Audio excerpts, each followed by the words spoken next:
All right, thank you, Amber. After a dominant 38-7 win over Murray State, the South Dakota Coyotes not only proved that they deserve to be ranked, but they deserve to be ranked higher.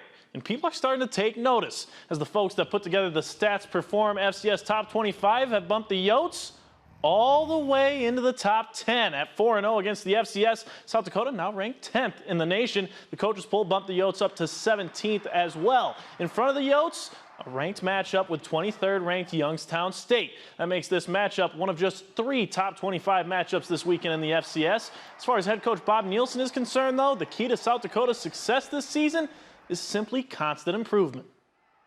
Well, I think we continue to get better. I know I sound like a broken record in that regard, but you've got to keep improving. And I think there was a lot of improvement that we made last week.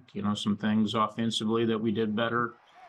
That matchup with Youngstown State we mentioned earlier, that's set for 1 p.m. this Saturday in the Dakota Dome. You can catch the highlights right here on KTIV.